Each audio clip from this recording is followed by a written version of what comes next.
What's up, everybody? Let me know if you can hear me okay. This is a different setup tonight. It's new computer, old telescope, but new computer. I think I've set it up correctly. Still got the broken remote, but we're seeing some nice Jupiter coming up in the east right now. And I think the moon should also be following it. So 11:55 East Coast, another ride into space. Let's effing go. I see Genghis Khan in the chat. Good vibes to the TBS tribe. Silent murmur.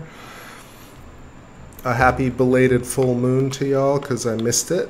Rare that I miss a full moon, but it's been cloudy here pretty badly every night for like the last 5 nights. Whoa, come back. You see what I mean? I tried to get this remote fixed, but it's just not happening. I ordered a new one, and it should be coming any day now. Unfortunately, we just got to deal with it tonight. But like Saturn the other night, Jupiter's looking quite small, looking like it's pretty far away from us. Not a lot of detail even on the 11, but nevertheless, we get some Jovian hangs tonight. What's happening, AK John 74? Yeah, it's a great computer, so things are super duper fast, but yeah, I'm still getting used to the A7IV camera. There is a bit of a latency between the camera hitting OBS, not like the A6V where it's like instantaneous. Either way, I feel like I've opened with a slew of complaints, but no complaints here. We're chilling tonight. It's actually cooled off a little bit here in Central Florida. It's sweltering everywhere, and I want to hop on just for a little bit tonight. We'll chat about a few things. I've been reading a lot and watching a lot of videos about AI, the rise of artificial intelligence, not only in terms of robotics and mechanics, but also art. And thanks Genghis for confirming. So yeah, I've also been writing some new tunes. Nothing to show tonight, but feeling inspired lately. So yeah, watching some of that artificial intelligence stuff, and I think like I kind of want to double down on one of my ideas, which is just that like there's a factor to artificial intelligence that people are scared of. And there's a factor to it that makes people think that, you know, that people get really excited by the prospect of AI really taking over the world. And essentially people are actively helping artificial intelligence take over the world. And I'm trying to figure out, like, beyond my own biases and observation and opinions about it, I was just observing the way people talk about artificial intelligence in terms of, again, it's trying to get to this level of more understanding. We don't have enough understanding now. We need even more understanding. I say it like that because I was also listening to Ken Wheeler, the Oreo Hypothesis. He's been putting out a lot of content lately. And I also listen to a bunch of other people who are, you know, spiritual minded and talk about the world from a standpoint of wanting to fix things and be altruistic and kindness and love, which I'm all about.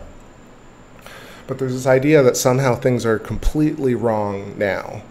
And I think that's one of the premises I want to talk about, which is the fact that, like, there's something really odd about constantly pointing out how wrong and how corrupt things are when, yes, they are corrupt in some ways.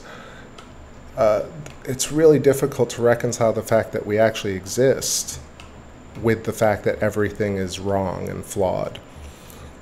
And I think that's kind of just a simple understanding of it, but I'll go into a little bit more detail. That's what I've been thinking about for a week. Already missing the rain. I was keeping the temp down a few degrees. I don't know, here it's been crazy because it's like the storms don't really hit the heat too much. I don't know. It's been cooking. That's all I know. I just know I've been sluggish. But anyway, I set up for the full moon. I watched it for a tiny bit, and then it immediately got rained out. And the same thing with the second night. And then last couple of nights I've been a bit tired. So we go in tonight with Jupiter. Like I said, the moon is probably coming up after in about 30 minutes. So maybe we'll capture that. And yeah, let's play a few tunes. I'll get myself a drink. And let me know if you have any requests in the chat. Got the old playlist up. That's what I got for now. But we'll see how this computer fares tonight.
Here we go with the remote breaking. Let's see.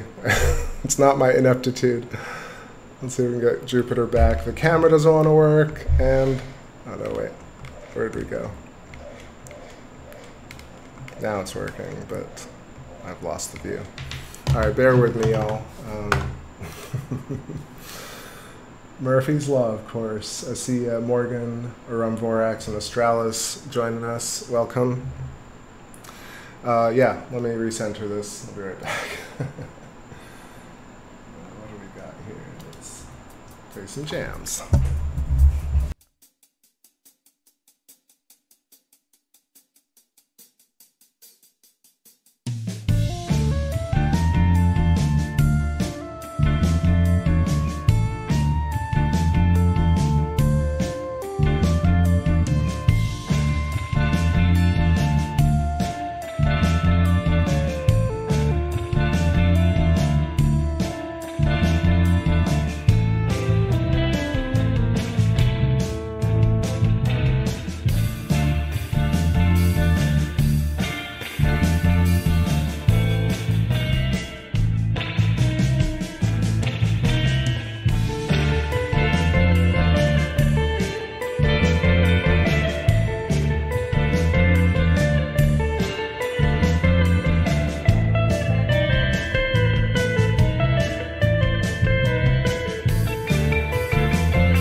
Alrighty, it's sort of centered here. I see NGC in the chat. Great to see you. Hope you're having a beautiful day. Alright, got a little flustered here. I was feeling all relaxed and cool. I was like, alright, let's go. And now I'm hot again, sweating, and the camera's just doing all sorts of weird stuff. But anyway, we got Jupiter here. You can see on the cusp of Jupiter to the left, that's the moon Io. So we got a beautiful kind of, we'll see if Io ends up coming in front or is actually moving. I assume that it's about to overlap Jupiter here. And then to the right, you got Europa and then Ganymede up at the top. And then Callisto all the way at the bottom left. So just hanging out here, trying to make sure that the remote works. I can see the moon coming up. It might be our 50% maybe last quarter, or maybe like 60% waning. But that should look beautiful. The skies are nice. Yeah, so I guess like I was saying, this week I've been researching a lot of artificial intelligence, artificial intelligent art creation, and just watching people create stuff with DALL-E 2 and what's the other one, Midjourney. I don't know if anyone's seen that sort of stuff, but beyond it just being kind of this interesting year that we're in where artificial intelligence is coming to the fore, and really in an exponential way, the speed at which it's, I don't want to say evolving because really it's being programmed, but it's coming into play in a very much faster than anyone really anticipated, even though it's been worked on for a long time.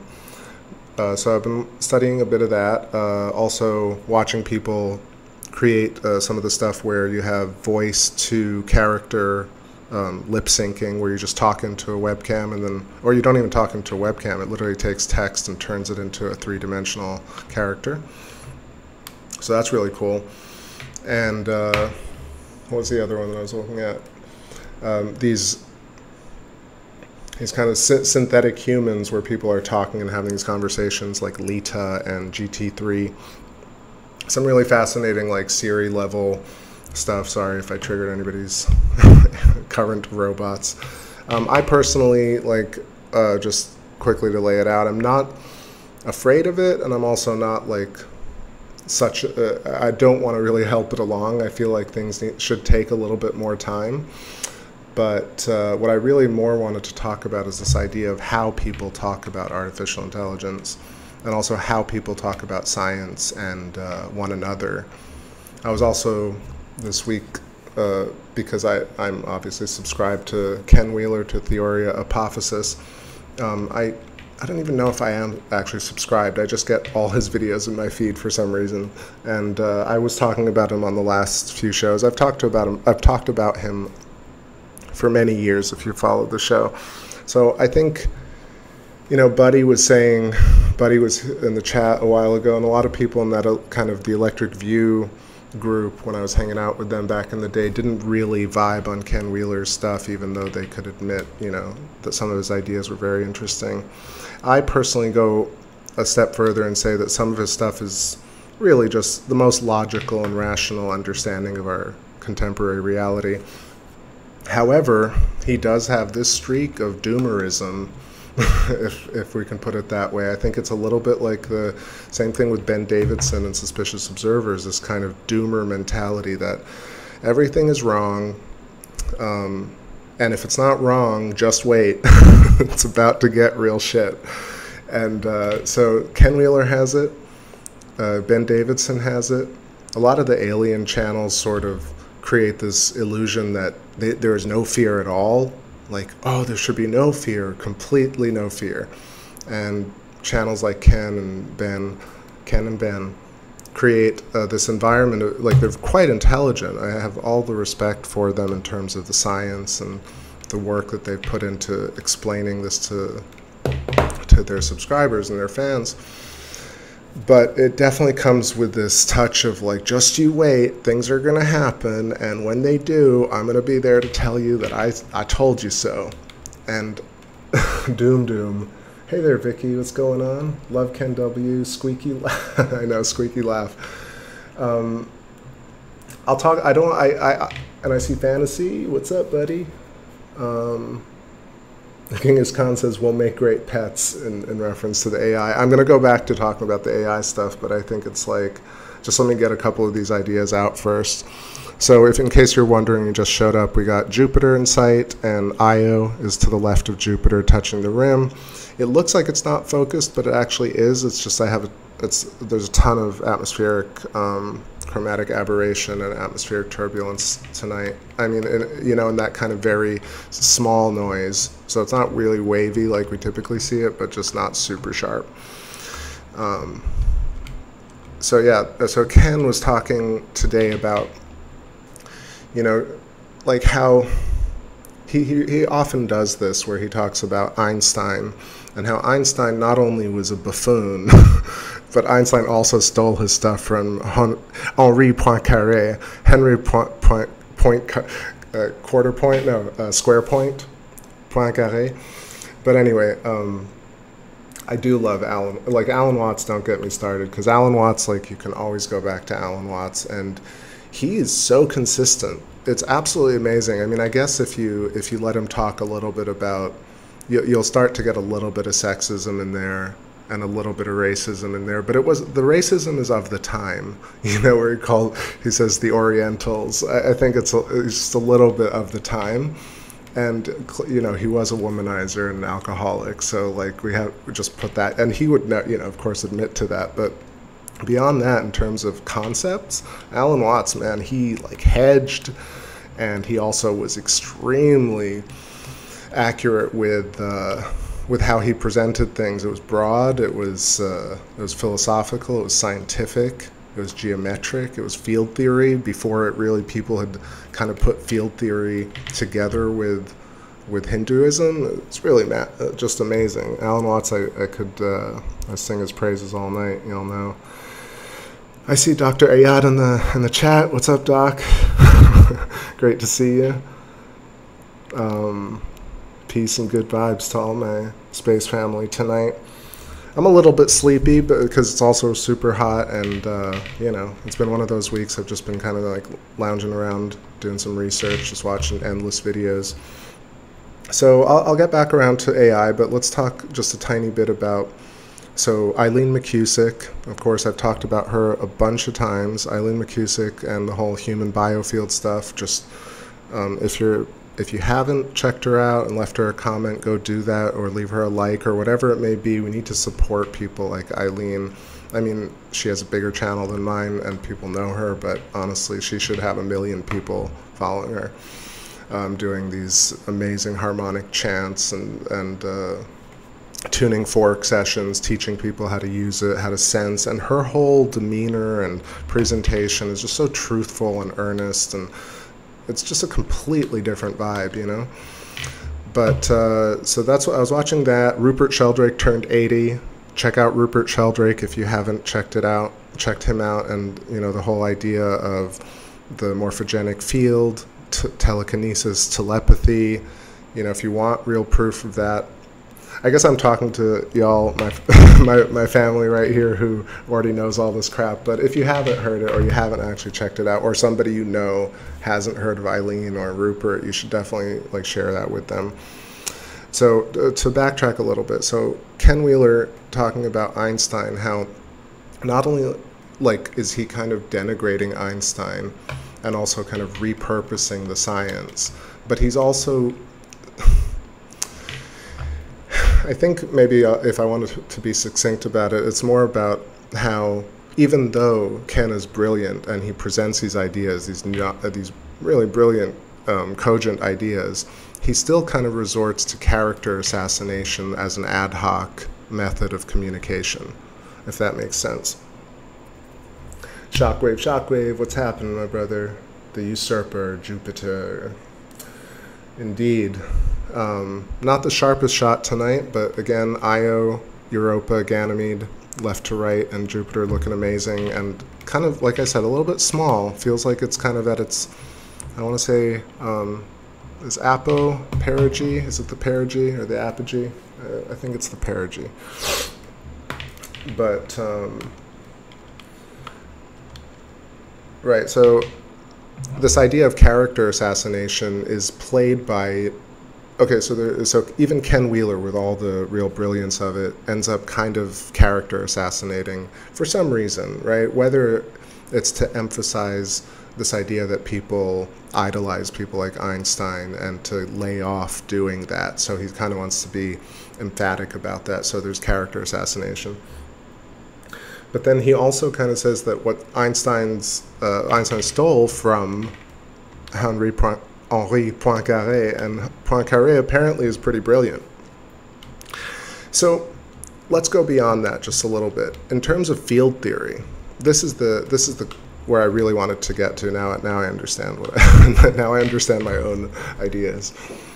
Anti-Queenie, what's going on? Jupiter gang. Yeah, so I think what I wanted to say is that if you truly understand field theory, if you truly grasp this idea of self and other, of, you know, a set of toroidal energy rings around a Birkeland filament, every conscious structure is that, a conscious plasmoid and a field, and the interaction between both at every single scale of our universe, at every order of magnitude. And the geometry that underlies it is fundamentally the way things operate.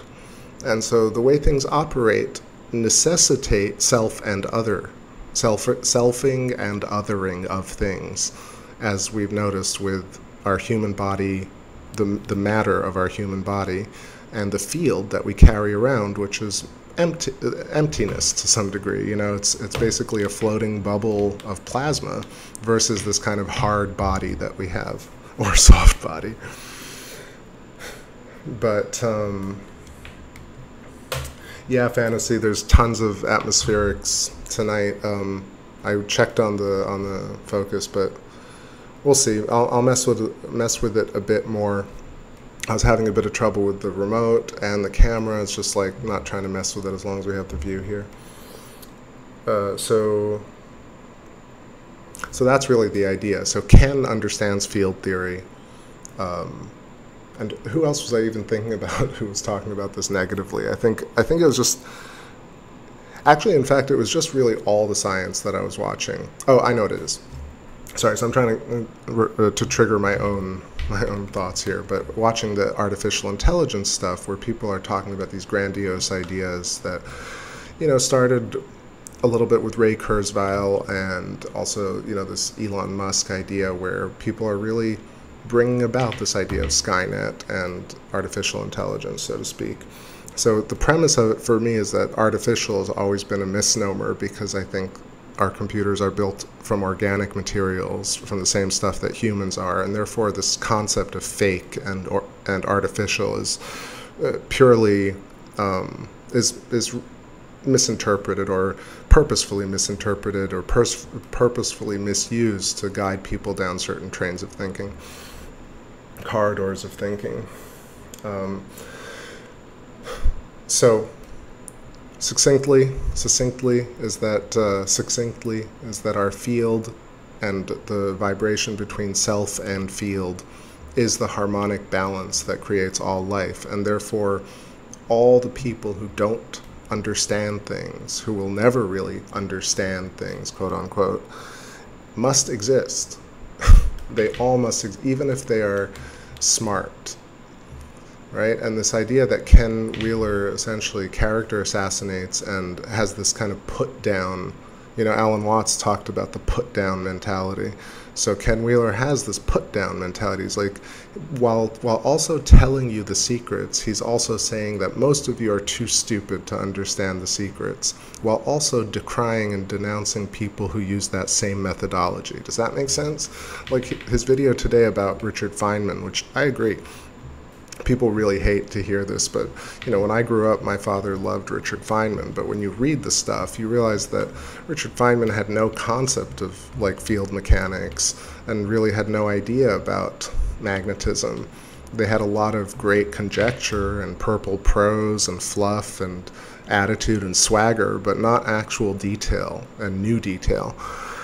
So if you tie it into the artificial intelligence people, there are tons of people who are quite brilliant, who are working obviously in artificial intelligence, smarter than I am in terms of technical ability. However, I think what they talk about comes from such a closed-off mental state of being where if artificial intelligence were truly sentient, it would tell us about the field. It's so obvious that plasma field and electrical interaction is how things operate, that if something truly had intelligence, it would end up there.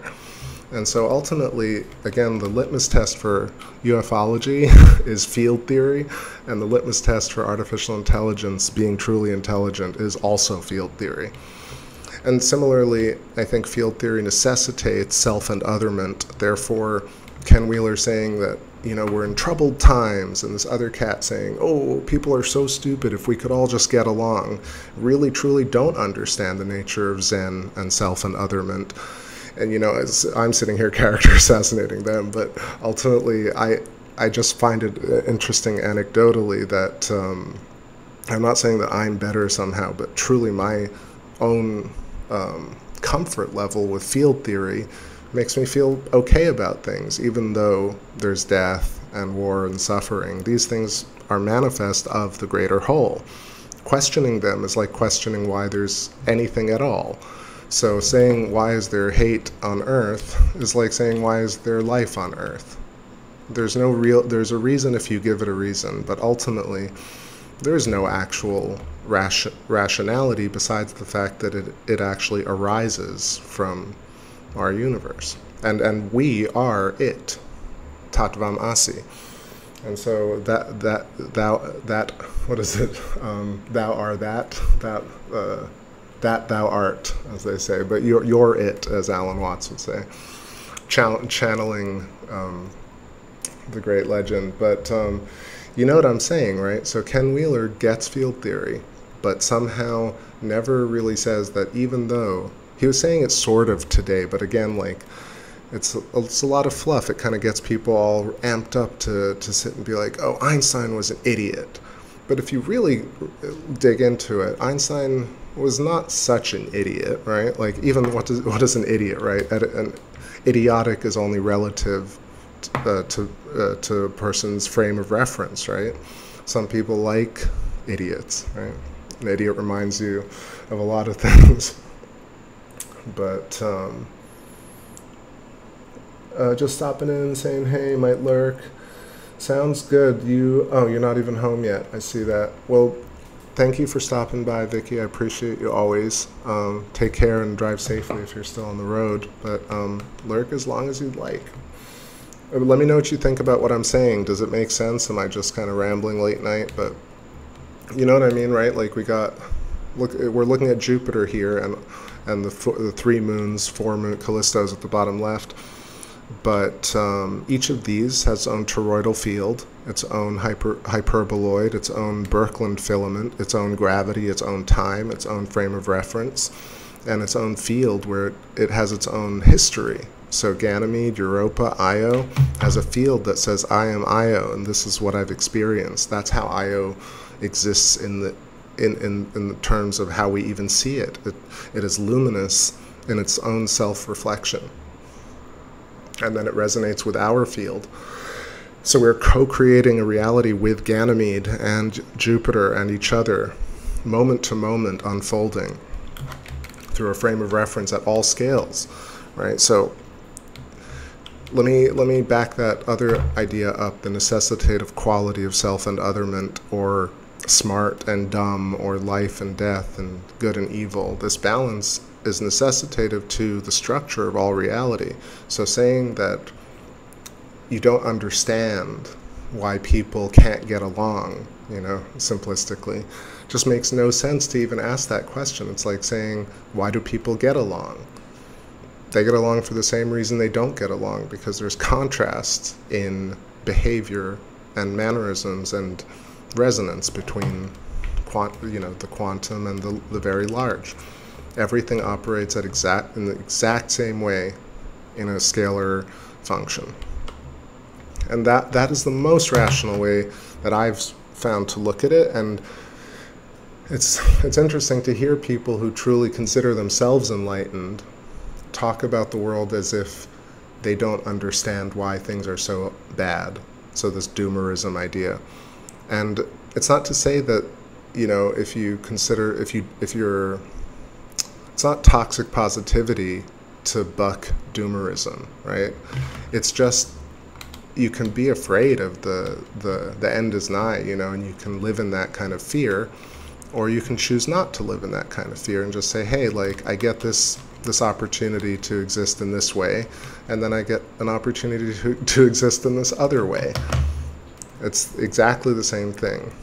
Or you could say that, oh, like again, Ken, you know, and I'm referencing it back because I've defended Ken in a way, not that he asked me to, but just people are like, oh, he's super annoying, or he says a lot of, you know, inflammatory stuff. But I think that in a way he does, like his video today about Einstein kind of closes it out with, something's going to happen this year, you know, they're going to like do something. I'm not saying it's a conspiracy, but it's a conspiracy. And I'm like, what? I guess it's for video views, but I just find it so ridiculous that somebody so brilliant and so understanding of field theory would even insinuate that like this is even a thing. So what if something happens? So what if there are conspiracies? The ultimate reality is that you made eyeballs. You are a god. Each and every one of us is not only in the image of a god, but the actual thing in purely physical terms. Well, not purely physical, but also metaphysical.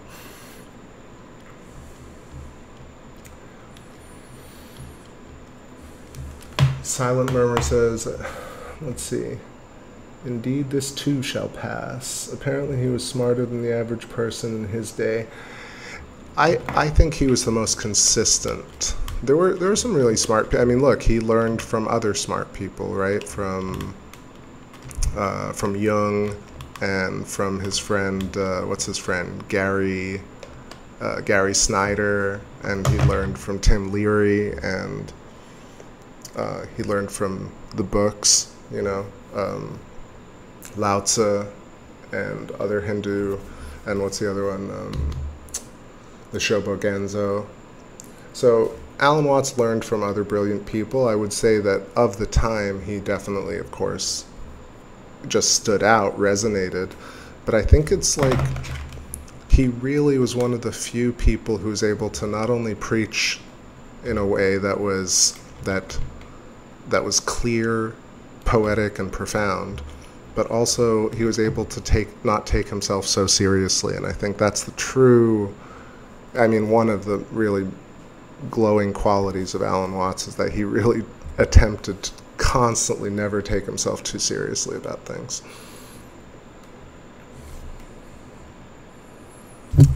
Vicky's saying, I always am on the same thought train. 3 magic words. Great book, by the way. I am God. Ken is so out there, but that's why I like him so much. He really is brilliant. Yeah, I agree. I mean, overall, like, he's introduced me to so many different concepts, especially like his truly deep understanding of Plotinus and Tesla's work, and he's read everything. But again, like, I do get why people who listen to him, if they're not kind of coming for the science, or at least who don't really grasp what he's talking about, could get very triggered by what he's saying. Like, not just negatively, but triggered in a way that they get really amped up, like they do with Suspicious Observers, where they're like, see, I told you, the world's going to end, and when it ends, I'm going to be there, and I'll point the finger and say, huh, on that YouTube channel, they called it. And I've been laughing about that since day one, since Flat Earth in 2015. I was like, a science that leads you down a path where the best you can do is point a finger and say, I told you so, is not a science I can get behind, you know, or a theory I can get behind. Whereas electric universe and plasma and field is expansive, and you can derive everything from it. And it's not closed in any which way. You can take any theory, you can take theology, you can take atomism, you can take relativity, you can take Hinduism, you name it. And within field theory, geometry, and resonant interaction, you can pretty much define almost everything. And you don't have to tell anyone off or character assassinate or denigrate or so on. All right, I'm getting a little thirsty here. Let me pull myself a drink. And I see our Luna popping up over the tree, so I was wrong. Io is actually moving away from Jupiter, so getting a little bit of distance. I feel like Jupiter is also rising a bit earlier, so maybe I'll try again tomorrow with Jupes. Let's head over to the moon and I'll get myself a drink. People that get triggered should not get on the internet. Vicky, that's exactly what I'm talking about. The fact that like some people are policing others' actions. Like, let everybody do whatever. Let people get triggered. More Jello says, lol, fight with the mower? What, did I miss the context? Cheers. Oh, NGC. Okay, sorry. Again, dark mode, missing the context. All right, quick break here. Quick little break.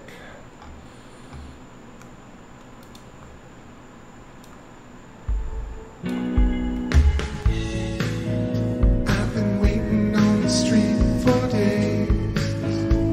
Don't treat me like a fool. I've been sleeping on the street for days.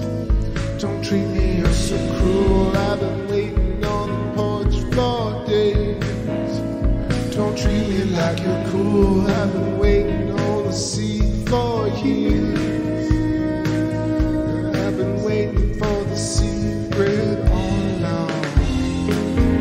And you know what brings it?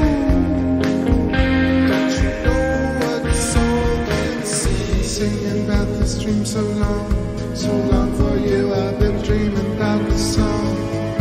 So long for you, I've been singing about the song. So long for you, I've been dreaming about the one with you. I've been singing about this dream.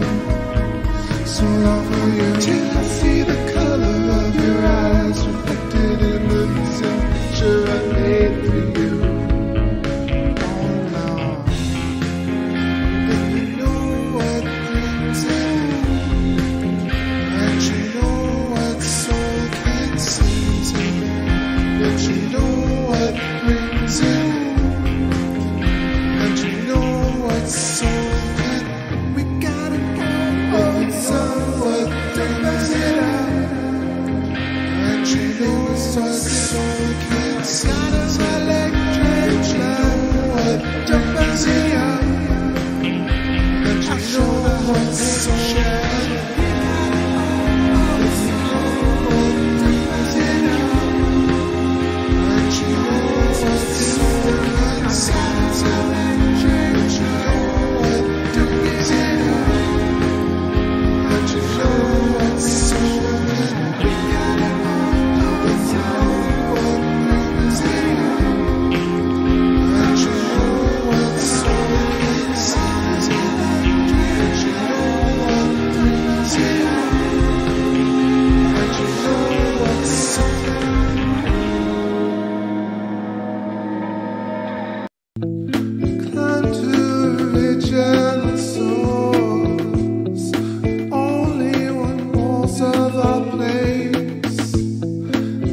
Do you know why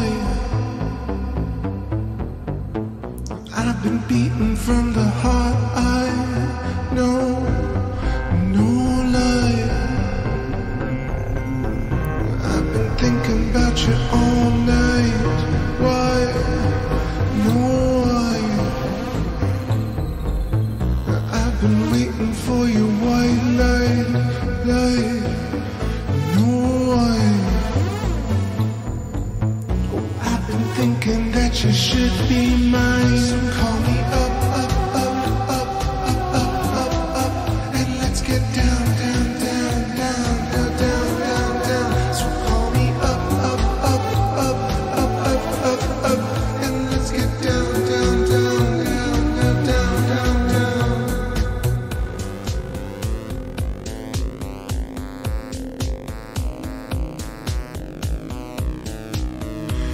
Oh, you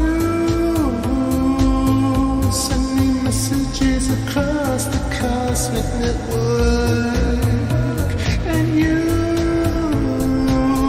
send me pictures from across the astral plane, and you send me cryptic kisses across the matching network. So call me up, and let's get down, down, down, down, down, down, down, down. So call me up, and let's get down, down, down, down, down, down, down. Fortunes body, so full of loss, so full of choice body, so full of loss, so full of loss. Je t'attends, l'amour incertuel, ainsi l'amour que la même semaine, achetant la éternelle, avec on ensemble. Je suis là même tout en avant, l'aider chaque jour. Je t'attends, mon amour, avec les mecs sans agréver. Et c'est mon âme magnétique, c'est l'amour magnétique, c'est mon amour magnifique. Cool running, no warning, you wouldn't, 'cause what is rooted, whatever it takes. Please, I've been dreaming from the heart. No lie, been beaten from the heart eyes. No why, no why, no why. So call me up, and let's get down, down, down, down, down, down, down. So call me up, and let's get down, down, down, down, down, down, down, down.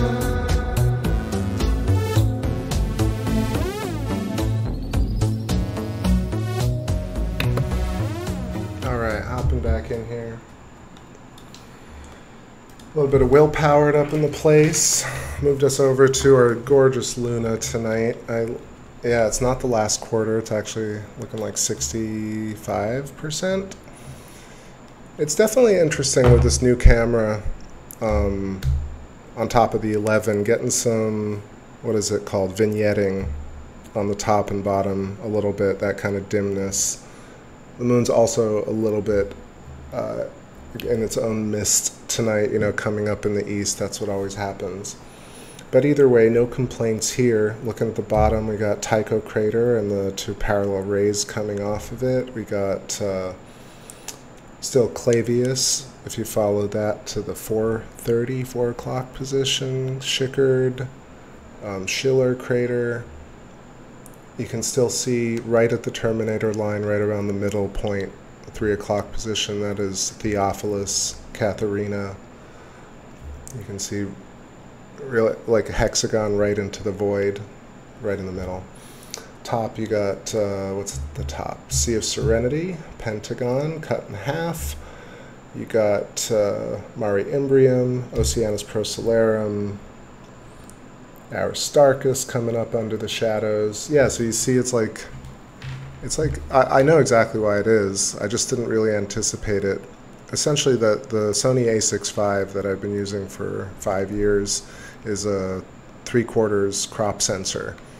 And for some reason, I mean, not for some reason, there is a reason, but it captures more, I guess it zooms in on the sensor is why it happens. So you don't see this kind of vignetting, but with a full sensor, like this A7IV, you're getting that vignetting, especially with an 11-inch tube. So anyway, that's what you're seeing at the top. Not really going to be able to fix that unless we just zoom out a bit. Either way, nice sharp detail. Hopefully I'll try and get on a stream and we'll do the last quarter. It's been a while since I've done the last cookie moon. Fun little, what is it? Pareidolia going on, like a little goblin or an owl right under Sea of Serenity. I'm not sure if you can catch that in Lacus Mortis, is it? Lacus something. There's a loch underneath the Apennine mountain range right in the middle. Let's see what the chat's saying. I know some of you all just joined in, so I'm coming also to say hey to Esoteric Gold and Miguel and Morgello, and good night to Vicky and who else? Chris Stereolt. I love the awesome music. It's relaxing. Cheers to Chris. Welcome. Namesake. And who else? Let me know if I missed you. Hope I didn't. So quickly, what I was, just to recap what my concept for tonight was, obviously to show space and play some groovy electric jams, but I have been, like I said, I was watching tons of videos about artificial intelligence and how people are talking about artificial intelligence. I watched Eileen McCusick do an amazing tuning fork session, so please follow her and recommend her to people. Ken Wheeler, Theory Apophysis, created his magnet coil with a copper tubing, essentially a structured water device. And if you know about structured water from Gerald Pollack on Thunderbolts Project, definitely put those threads together and share them with people. And kind of whatever, you know, just conceptually, like not conceptually, but character-wise about Ken that I was talking about earlier, which is the fact that he's kind of a doomer, and he kind of character assassinates people, and you know, rightfully so. Whatever he, you know, like that's what he likes to do. For me, it doesn't even put me off. I just find it interesting that somebody like that, who's so brilliant and who essentially has taught so many people about field theory and magnetism and light and understands field, still somehow doesn't actively say or articulate the fact that the necessitative quality between the luminous and the non-luminous plasma is this relational quality of smart people to not smart people, so to speak.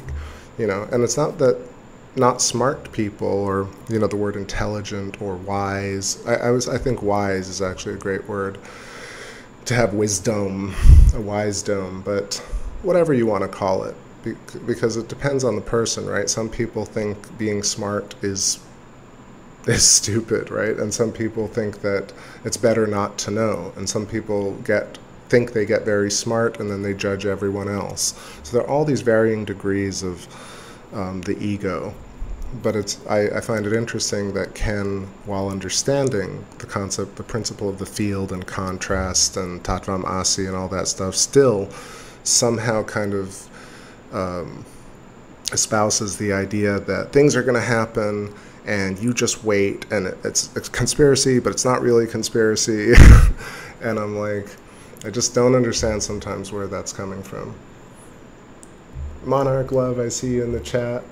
Howdy, howdy. It's been a long time. Glad you're joining on the stream. Hope you're doing great. Hope you're doing so great. Reminded me of Mary and the Butterflies, too. Miss Mary and Ellie and Jedi Princess and Patrick McNellis and all you cool people who are not here. If you're catching this tomorrow, I'll see you soon.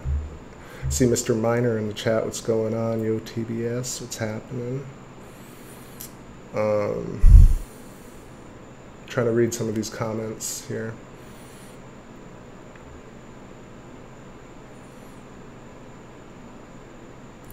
Yeah, so I think the idea tonight was to use this idea of fields, this contrast, the idea of pretty much 90% of the universe in contrast to 10%, or 70 in contrast to 30, or 80 in contrast to 20. There's always this type of balance that is struck necessitatively by the field, by the way the field operates, fundamental geometry of torus and hourglass, the donut and the hourglass superimposed, if you want to simplify it. For the nerds out there, the hypotrochoid or the hyperboloid, or the pinched tube, pinched plasma tube, and the torus. This is the fundamental geometry at all scales. And then the other part of it is this fundamental idea of a sphere at the very smallest size coming up against another sphere and creating what we see as primitive Platonic geometry, hexagons, pentagons, boundary layers. Think bubble packing, or think pouring water into a sink and seeing all the soap bubbles form. Look at them in detail and you'll see the fractal nature of not only circle packing, algorithmically, essentially the universe sorting itself at all scales, and yet and beauty emerging from these patterns, but also understanding that each and every point is self-organizing. Therefore, every point has its own field, and therefore every field has its own frame of reference that is experiencing reality and co-creating it, one photon coupling at a time. You also have each field has its own time frame relative to its scale. Each field has its own gravity relative to its size and mass, and its luminosity relative to its oscillation in the universe. Therefore, you have smaller life forms existing for a certain amount of time, and larger life forms existing for a longer amount of time. So you have this completely intrinsic fundamental structure, visually, physically, fundamentally, that enables things like telepathy, telekinesis, the Akashic record. It enables every single mysterious concept that is talked about on YouTube today, pretty much across the board. You take the mysterious concept and you apply resonance and field dynamics to it and the structure of the donut and the hourglass, and you can answer it for yourself. And it's a crazy reality that we live in. I find it not a character-driven world, but more so the fact that necessitatively most people will never understand this concept, even if you completely showed them the answer. You could just say, this is the answer to all things, and I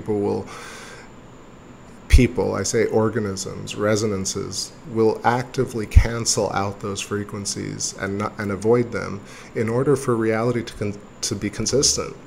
So people not understanding the truth or not becoming enlightened,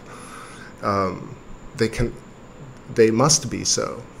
The same way you only have 2 eyeballs and not 100 is because you only need those 2 in that one place, in those specific spots. So the universe puts things in the right place, and you, since you actually are growing your body right now, are it. You are the universe.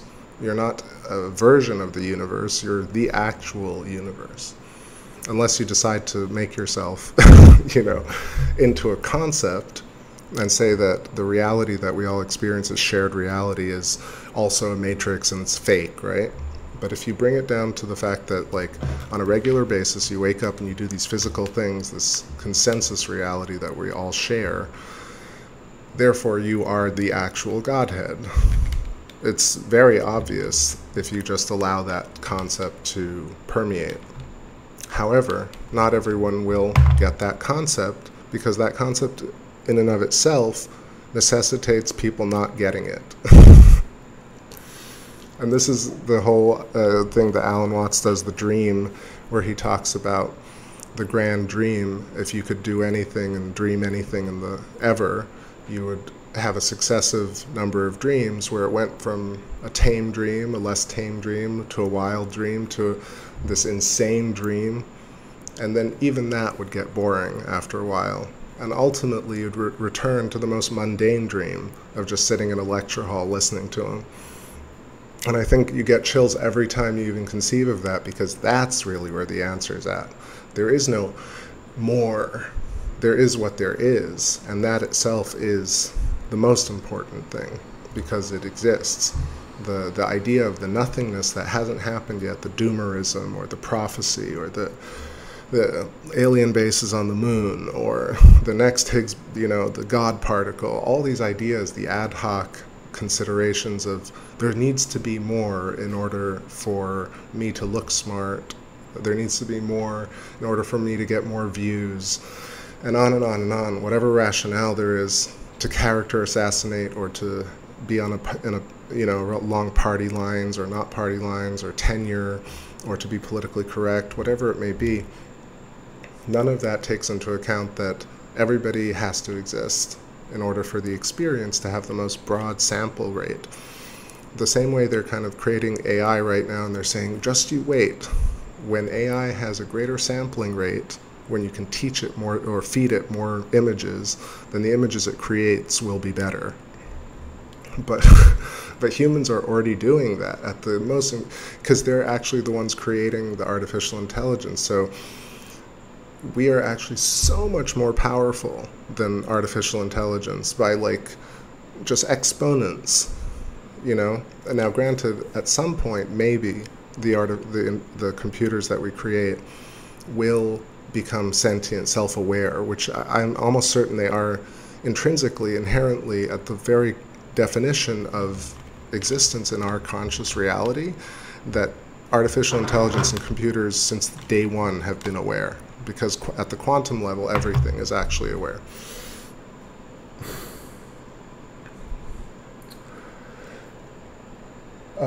What's going on? Too Fast TJM, what's going on? Peace. And Chauffeurian Starfall, what's going on? Yeah, it's just I think you might be seeing the little dust on the lens. It's called a dust bunny or whatever, a dust ring, dust donut. Is that what you're seeing? Otherwise, I centered it now. Maybe you can get a better glimpse.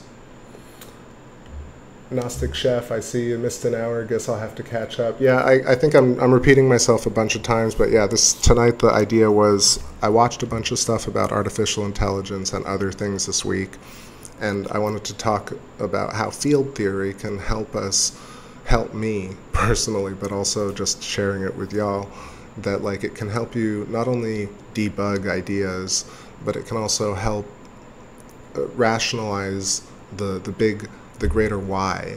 Why can't people be nice to each other? And why can't we have nice things? And why are governments corrupt? And on. These questions that even very intelligent people tend to never really articulate, right? Only really Alan Watts, and even Terence McKenna, like some of the greater minds that were open to a lot of things, ultimately were like, at some point, things are going to suck.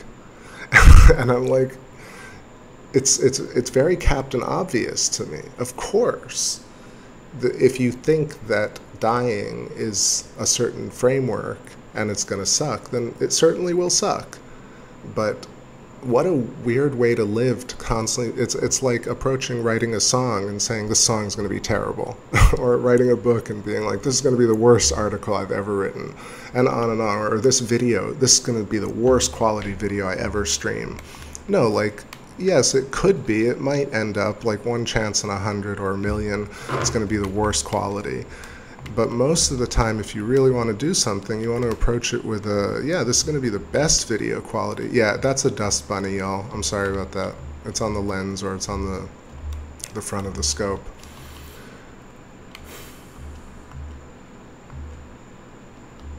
Yeah, I just confirmed that. You can see it right there. I'm going to move over the moon a little bit. I actually think it might be on the main mirror on this 11 because it's been so windy.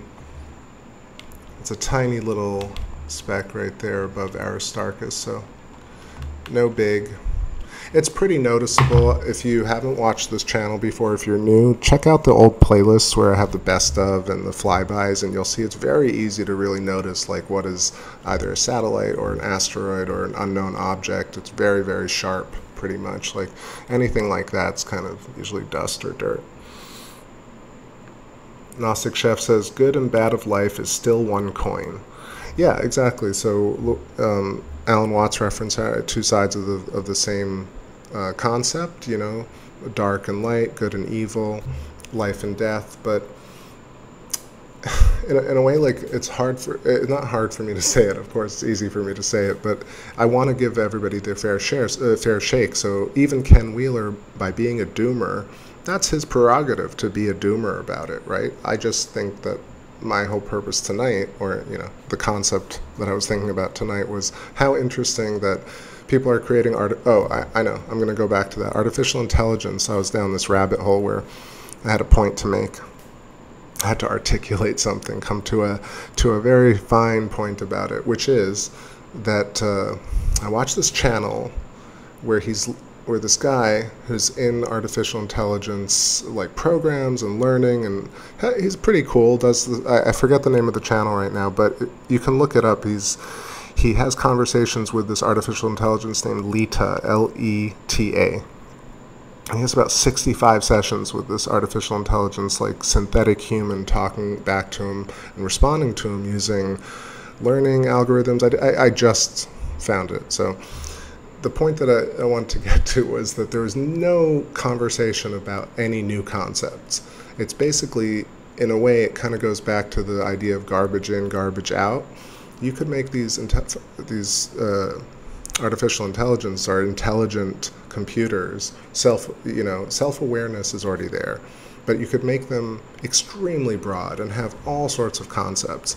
And I was thinking to myself, I was like, would an artificial intelligence actually look at all the data that exists, like plasma physics and field theory, and all the different conspiracies, and also NASA's work? You know, basically what I've done for a few years, just looked at all the different material that exists out there that it's fed. And would it come to the conclusion that the next step in evolution of physics is field theory and quantum field theory, plasma physics, and the stuff, the electric universe principles, some of them, and, you know, human biofield, consciousness, the stuff that I'm talking about?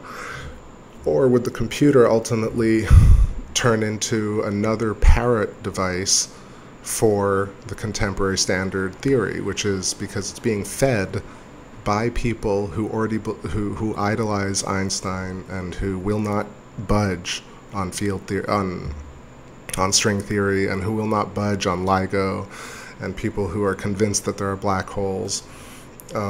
Will the artificial intelligence ultimately espouse these ideals and not actually derive its own intelligence? And therefore, how interesting that, one, that's a fascinating concept. Two, it's a great litmus test to actually see if there's truly sentient life besides humans out there. You know.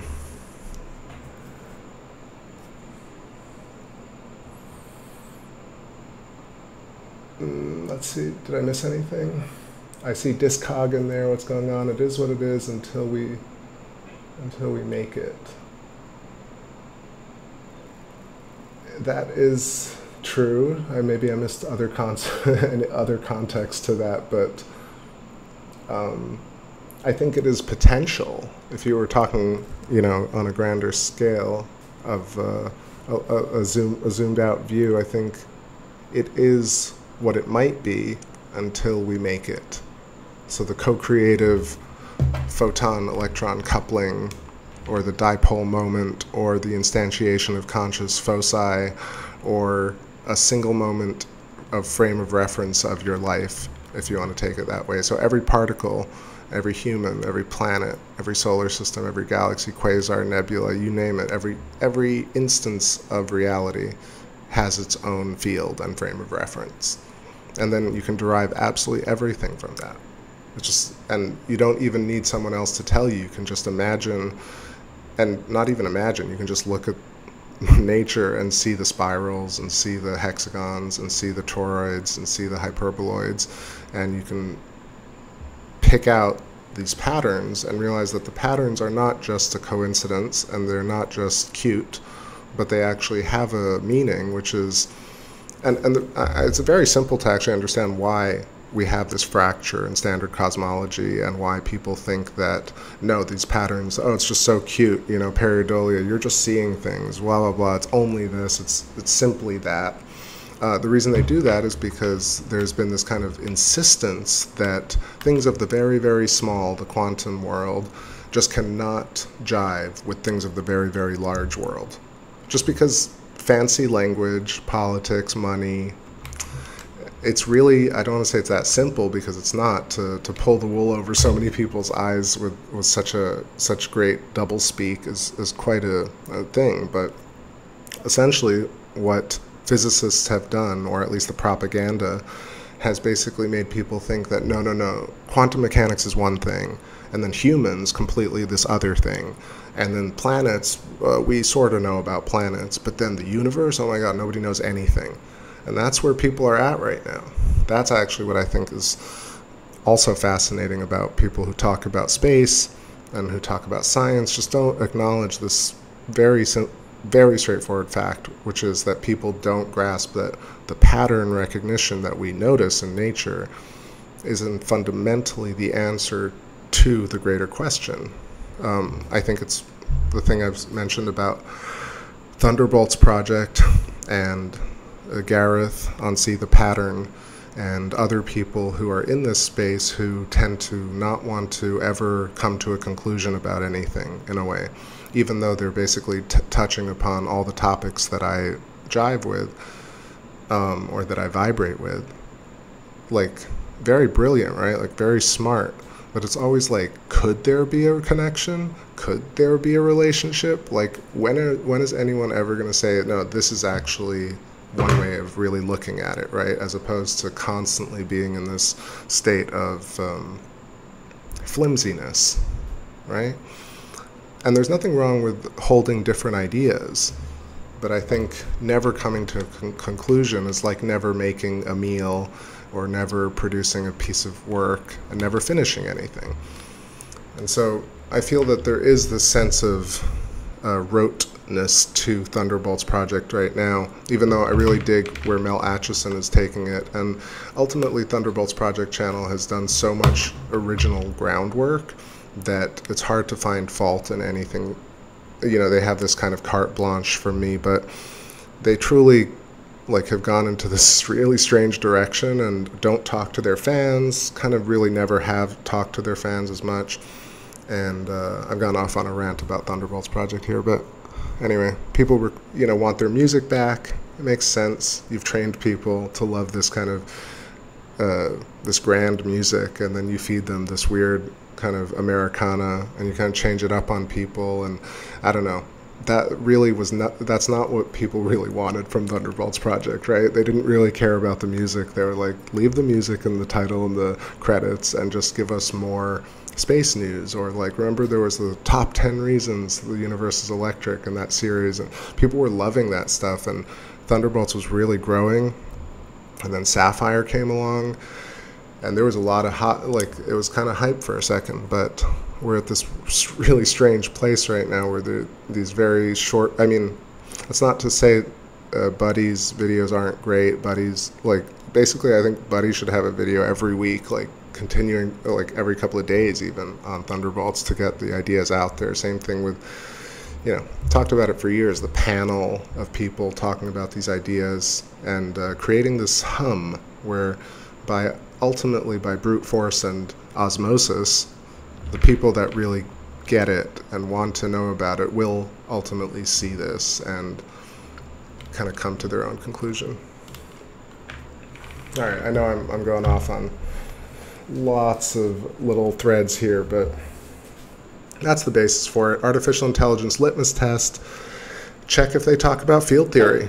Otherwise, it's regurgitated popular science, right? No better than what we already have now.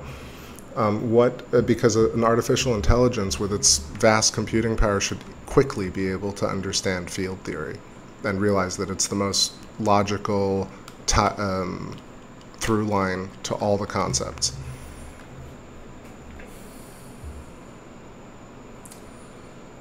Let's see. Derek Richards, what's going on? Amazing shot, thank you, thank you. we need more understanding of sacred geometry. So yeah, I mean, I don't want to sound conceited, but there is a fundamental structure to reality that I've shown multiple times on the channel, and I always really feel excited to do it because it's so consistent. And you can see it up at the top right now. At the top of the moon, under the shadow, you have to the right Sea of Serenity and to the left Mare Imbrium, Sea of Storms. And you can see the structure of the hyperboloid, the pinched plasma tube. It looks like a human being with outstretched arms and outstretched legs, the T pose, or the stick man. And you have the instability between them, the incommensurability of left Mare Imbrium being larger and Sea of Serenity being smaller. So you have that kind of relational equilibrium. You have the structure of Sea of Serenity is a pentagon. You have an octahedron with a nested hexagon. Like, these primitive geometries are essentially circles that expand outwards. And in circle packing, if a circle is organic and flimsy and fluid, these circles are going to hit one another and create boundary layers. And that's how you get from circles, from the most perfect structure or the smallest structure, the emanations of these spheres or circles end up becoming pentagons, hexagons, dodecahedrons, of course three-dimensionally, and or in geology more two-dimensionally.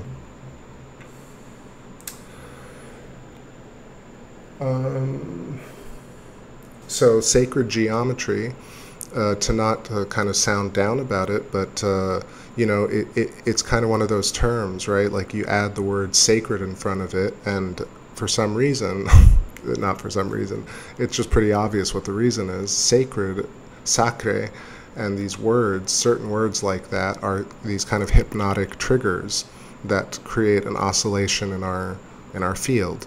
And when we hear the word sacred, because of the connotations, the notation of it, or the vibration of it, we tend to not really consider the next word after it in the way that it really truly is. And that's not to say that hexagons are not sacred. It's just to say that using the word sacred geometry kind of makes you start thinking about sacredness versus actual geometry, right? The mysticism of it, as opposed to the structure, the physical structure of it. So for me, sacred geometry, the first thing I think about is actually geology, is the surface of planets, the surface of my skin, the surface of the moon, asteroids, comets, you know, all the stuff we see in nature, the structured geometry. This is what I think is sacred geometry, or at least the term sacred, or the definition of sacred geometry is not exactly that publicly or in popular science, but popular circles. But like, for me, the sacredness comes after understanding that the pattern and the geometry and the continuity, the contiguity of all the geometry throughout all the sizes and throughout all things in nature is the more important part than the fact that it's mystical and sacred. So, I took a roundabout way to get there, but that's what I'm saying.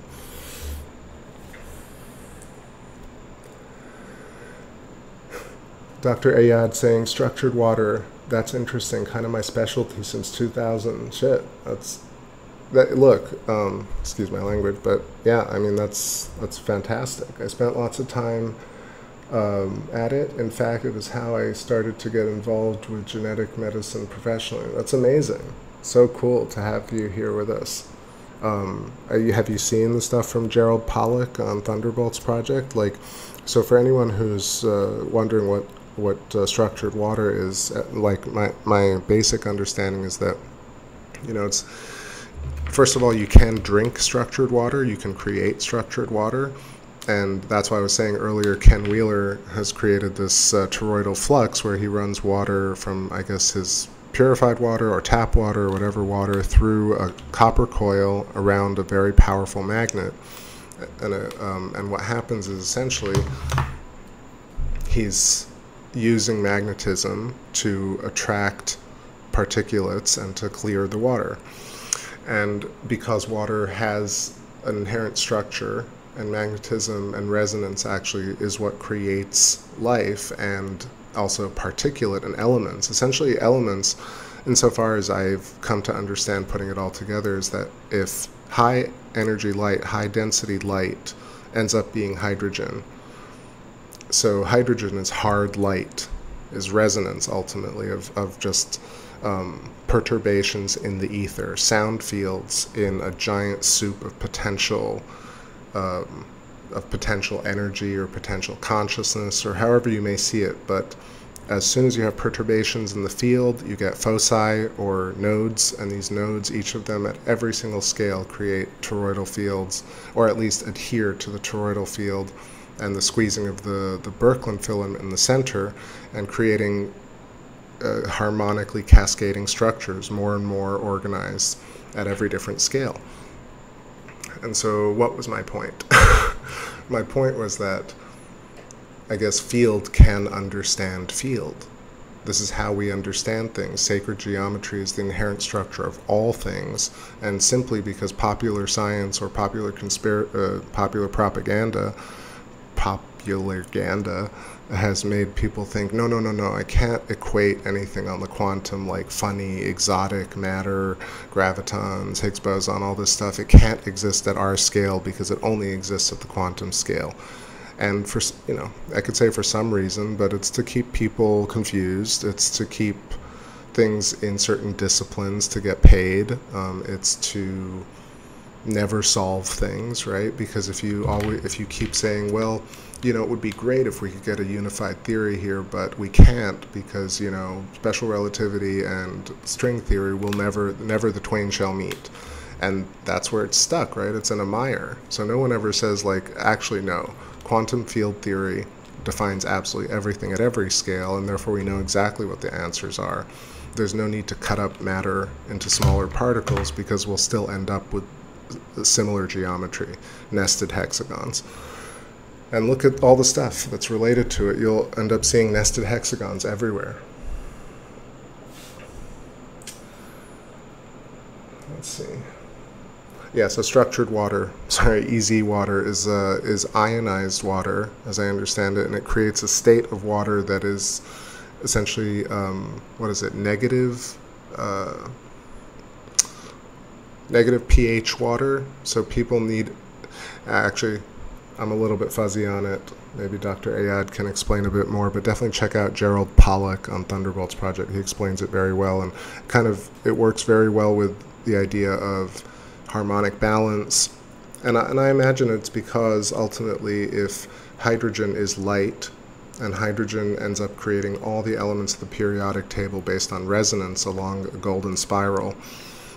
I mean, I know that sounds like a lot of garbage to some people, but to me that makes like perfect sense. If you follow the last video that I posted where I linked to the dyslexic artist's view of reality, he explains it beautifully in this photon-electron coupling, frame of reference idea, where our entire periodic table is essentially one thing, light, hard light. It starts out as hydrogen, and then as it cascades along a Fibonacci spiral, essentially becomes higher and higher, more and more complex, and creates all the elements of the periodic table. That's what we see as ourselves and things.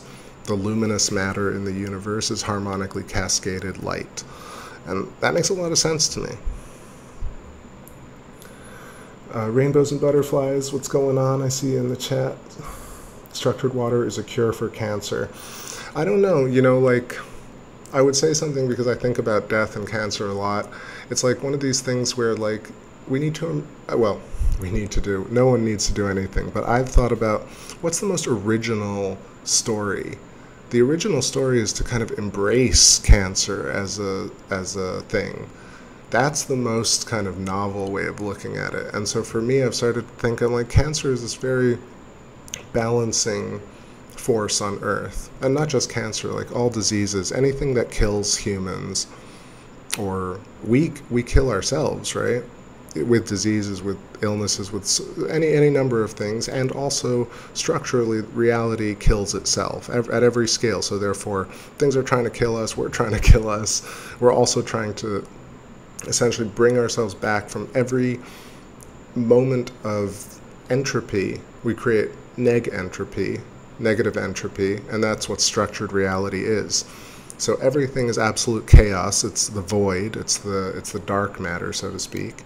And everything that we co-create, photon-electron coupling, is luminous matter, and this is what we perceive as light and good. And so the fact that we exist in a way necessitates good overcoming evil in the way that we imagine it, because we, by virtue of actually existing, we have created the moment that we didn't not exist.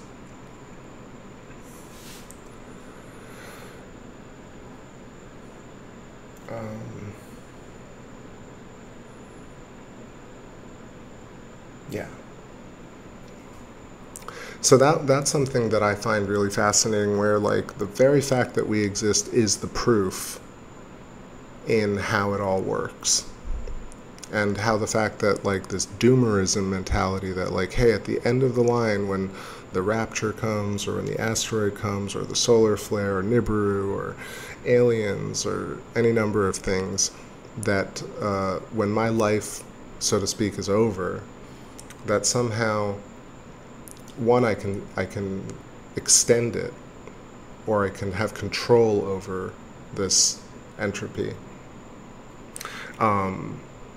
I wonder if the idea, you know, like, and I know that's not what you're asking. You're asking if basically structured water cures cancer. I think that a good diet and you know, being happy there are lots of different factors. I think that if you dial them in, you can have a good existence. But I wonder if really people can cure anything. I think it's just experiential, right? Everybody's got a story. Some people live longer, some people live shorter. Some people cure cancer, some people don't. There is never going to be this ubiquitous cure for things, because that's like saying, let's not have one of something. And that's kind of antithetical to the fact that we exist at all, because existence is based on the fact that the potential reality that we have is infinite. And therefore, just to reiterate something from last week about dimensionality and people being like dimensions and 3 dimensions and 11 dimensions, the fact is dimensionality is infinite. We just happen to choose a particular set of quick dimensions to instantiate the moment that we have conscious foci, articulation of point. And then we still continue to create in an unlimited dimensional reality.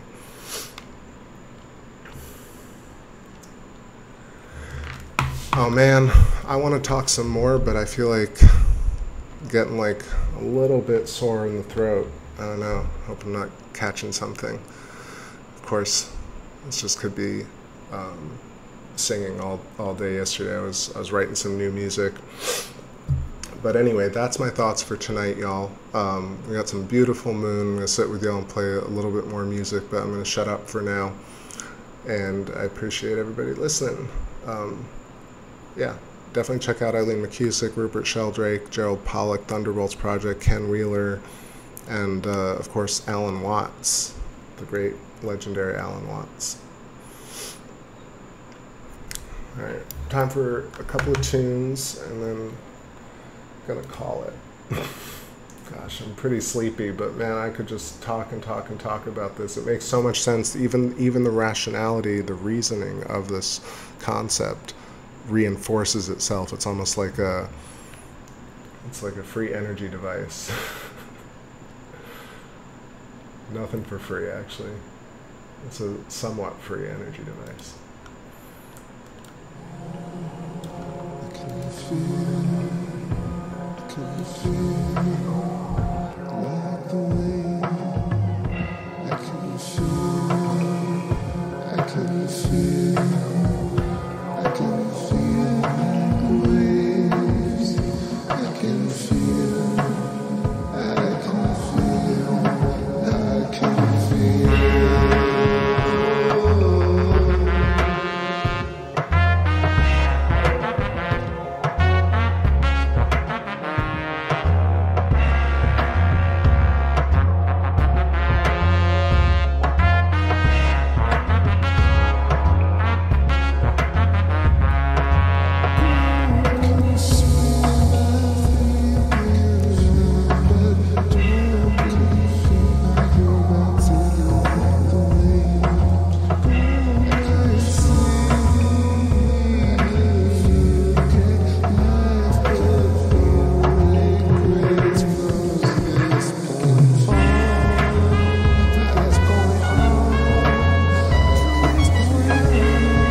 All right, y'all. Let's see, am I coming through? Yeah, I just wanted to see if we could see the dark side, the unilluminated Earthshine side, but we can't really. It's kind of blown out, but still pretty. So I'm going to let the moon drift. I'm just pulling up this new jam. It's called Astute Rebellion, is what I have it labeled as, but it's just this reggae jam that I put together a couple of weeks ago. And I worked on it a little bit, so work in progress.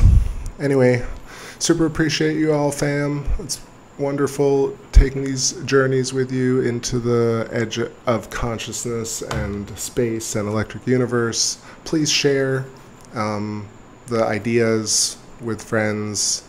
It doesn't really, like, it's mostly for y'all, the people who take the time here, but I guess it's worth saying. Or at least share Eileen McCusick with people and Rupert Sheldrake, because they put in so much work. All right, everybody, have a wonderful day, wonderful rest of your night, and I will catch you maybe tomorrow or the day after with another Jupiter sesh and or Saturn. This is your captain signing off. Another wonderful TakeBackSpace in the records, in the Akashics. Light up that winter breath. Peace and love, y'all. Black iron wants to be red. Wish our black waterfall so the words cut harder once. Side bombing, mom and dad. Those times ain't coming back. Hard to know just how to feel. And could they ever know peace? Maybe I'll just cut them slack.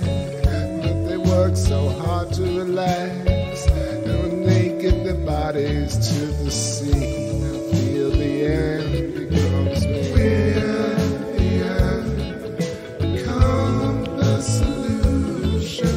Smiles, not confusion. My heart, I release you to the memory of this place. Stellar far, song, an analog. And I feel like running back, gone too far this time.